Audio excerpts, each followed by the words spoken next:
in, you're watching us, Yasmin and Zamil, Y and Z. Y and oh, I like. We have our own brand. Yeah, it's like a chromosome. Y and Z. Oh, I thought you were talking about, we should have like our own fashion design only for those with on the plum side, but hey. True. Yes. YZ plus. YZ. Okay. So, our first topic of the day is talking about leading yourself towards a new life. And this is, of course, in conjunction with Awal Muharram or Maal Hijrah, which is the new year for all Muslims out there. Yes. So, let's welcome our guests, right? Let's say hello to Murshidah Said, our favorite motivator. Thank you very much. That's so sweet of you. Salam Maal Hijrah to both of you and to everybody out there as well. Okay. Yeah. Leading yourself towards a new life. Everybody wants to do that. Everybody makes resolution every new year. Yeah. So, not necessarily 1st January. Yeah, exactly. So, but then again, if you make 10 resolutions, usually you just end up with 1 or 2 and you get depressed because you can't achieve the 8 resolutions. Yes, that's right. How do you change that perception? Yeah, well, let's talk about why I wanted to address this topic. That's my daughter on the screen there. She just graduated from kindergarten, so she's going to a new phase of her life. And recently, I was invited to a lot of weddings.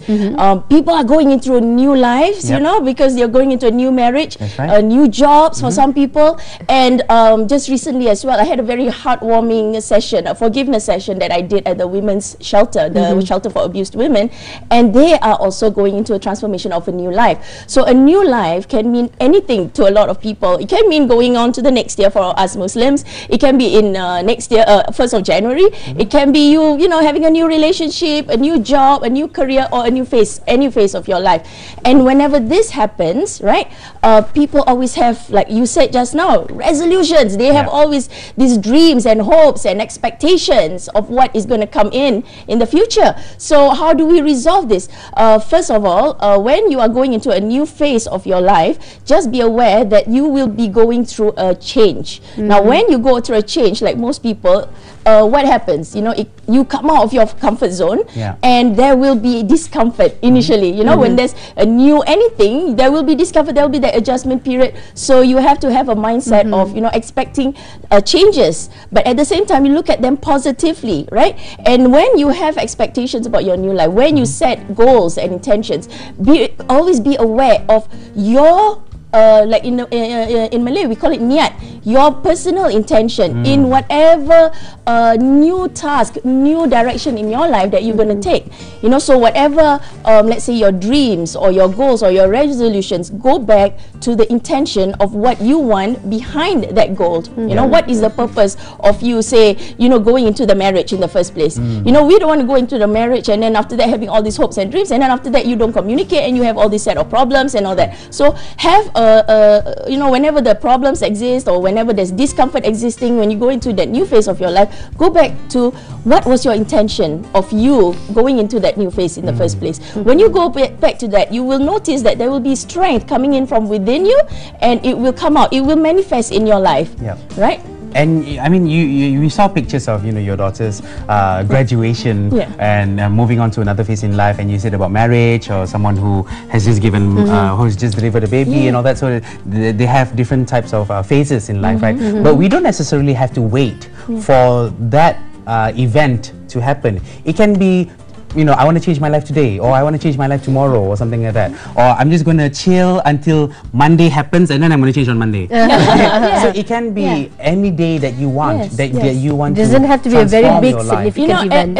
Our cells regenerate every 21 to 28 days. So we are transforming every day. So be aware that every day that you put into your thoughts, this goes into your cells. And what goes into your thoughts, what goes into your mind, it actually comes out into your physique. It goes inside of you, and you transform. You are transforming, but what are you transforming? Positively, or are you transforming negatively, or are you staying stuck? So all of us, we want to start well. We want to start well, and that's why it's so important to lead yourself. Why I said, lead yourself towards this new life, or not just how to prepare yourself to this new life. I use the word lead because what does leadership mean? Leadership means to take control of the the direction that you're going to go into. And leadership means taking responsibility of where you're going to go to. You know, what does responsibility mean? That means you don't blame, don't criticize, don't justify anything that happens. You take action. That is responsibility. So when you lead yourself into your new life, you take responsibility for your new life. You take control of your life, where you want to go,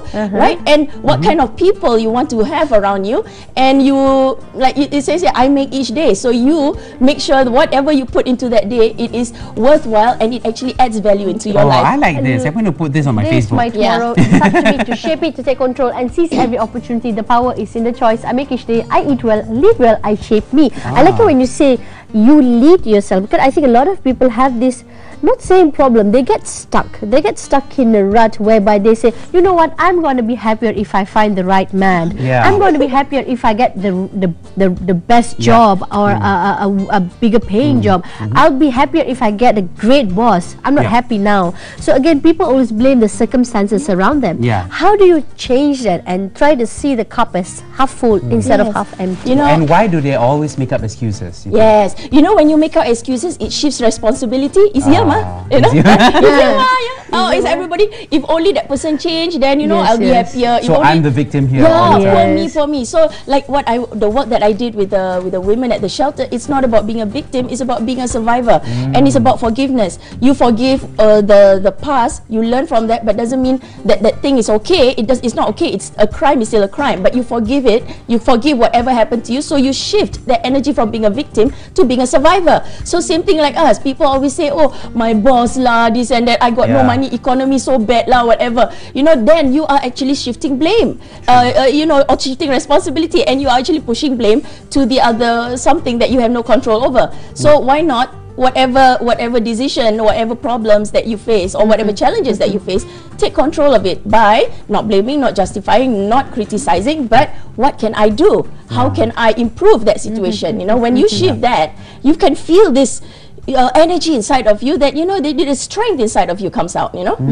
Well, Yasmin mentioned earlier on in the show, talking about negative people and negative environment, negative colleagues, negative friends and families. How do we deal with that situation, or with this type of people who, no matter how positive you start your day with, when you meet them, they will suck the energy out of you and just drains you, and you feel like, oh, in the end, you are the one who has to take care. If it's your friend, you just cut the cord, you cut the relationship. You just have to take care of your friend who is the one who is always negative and bring you down. And in the end, it affects you. How do you actually deal with that? I mean, you try to be a very good friend. So you have that as well, and everybody else out there as well. A number of them which I cannot disclose. Now these people are called the energy suckers, the vampires, you know. And why are they vampires? Because they are the Walking Dead. What is the Walking Dead? Zombies. Zombies are when, well, the real zombies. You know, actually in the morning you walk around. You know, during a working day, not today. Working day, you will see a lot of zombies. They don't smile. Yes, they go like that. Oh no, just another day in life. You know. Why are they zombies? Because the heart, when the heart is hard, you know, when there's no love inside, the spirit cannot come out. So the real person is stuck in that body. So what's operating? Just the body and mind. Zombies, you know. On autopilot. That's why a lot of people, like, you know, stuck in the jam, go to work, they'll be like, click, hello, and then go home. What do? Shifting remote control, then they go to sleep. That's what I do. Day to day. You just tired from work. I'm just tired from work. But I do have this habit, you know, leading towards a new life. This is my tip. Enjoy the traffic jam. I do love the traffic jam. It literally, I mean, this is something not really healthy, but I stack snacks in my car. I mean, you have your own free time to yourself, right? So I have my snacks, I have great music, I'm driving, I'm enjoying. I know I'm going to be 1 hour from office to home anyway. So I'm why no complain rush. and sulk?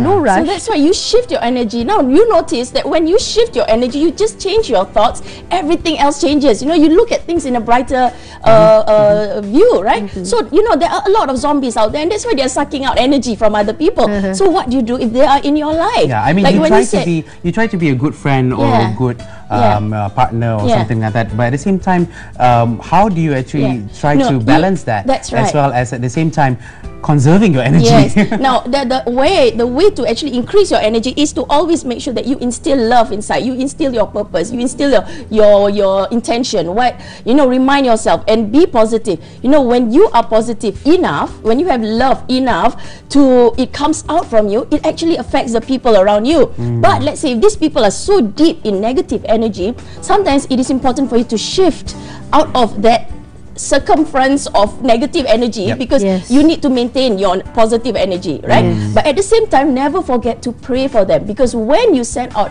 positive thoughts to other people, you know, you ask God to please help this person heal, because this person is hurting, and that's why they are energy suckers. They're sucking their own energy without them realizing it. You know, so you pray for them, and you notice when you pray for them, the shift in your energy, it actually increase, the positive energy increase. Forgive them, right? Maybe it's very difficult. Oh, you know, whatever the person says, so difficult to forgive. But you forgive them anyway, and it is actually good for you, and it is good for them. From my own personal experience, I have seen it in my life, in the course of how many years, more than 10 years of me going through my own personal transformation. I noticed the people around me actually shifted. The quality of friends that I have, the associates that I have now, we keep on drawing, we keep on attracting fantastic people, and the people who used to be like toxic people, who was hurtful people, they transform. You know, I remember one time I was doing a seminar with my husband, and he has actually said, no, the person who used to look at him at one time with dagger eyes, now look at him with diamonds in their eyes, stars with their eyes. Yes, hearts. Because why? When you change, everything else around you change. So when you want to shift your energy, always remember, if only that person change, everything change does not work. You have to say, when I change, you know, for anything else to change in my life, I have to change, then everything else around me changes. What about when Yasmin said cutting the cord? You know, saying, if you think that that person, you can't save that person, or you need to save yourself, just cut the cord, like, cut the relationship. This person gone case lah, cannot be helped. He or she cannot help. You know, we cannot help. We want to save ourselves enough, and we want to actually try to improve ourselves. But at the same time, that person is actually pulling us down. So should we just cut the cord, or should we just try to be as positive as we can? You're so nice, I would be positive as I can, but spend less time while you are working on yourself. But remember, in Islam, especially for us Muslims, we cannot cut cords with any people, right? And the way to forgiveness, and this is something I wanted to share, because there was actually a hadith that said that maintaining relationships is not just about, oh, you visiting the people that you like. It is about the person who have wronged you, and you meet them anyway and forgive them and maintain that relationship. Wow, how many of us can actually do that? And forgive them in the first place? Yes, forgive them in the first place. It takes a lot of effort. Think about it. Yeah, but you know, this is something that we are all encouraged to do. Don't cut ties, but at the same time, don't have to spend so much time with them. Like, you don't have to live with them all the time and all that kind of thing. You can shift out of that negative environment, but do not, you know, totally cut ties. Yes, cut ties. Pray for them, and I say prayers for other people, or when you send positive energy for them to heal out of their pain, it really works. But you must try. And like you mentioned that, you know, once you have instilled the positivity in yourself, you will attract positive people naturally. Yes. I mean, the negative people, they will slowly start to change anyway, but the positive people will just be attracted to you. You're like a magnet. Yes, you're like a magnet. So keep on moving, keep on growing, keep on adding value. So please do tag us in that particular post, post that you And for whoever, if you want to search for it, just look for on Murshidah site or on Facebook.com.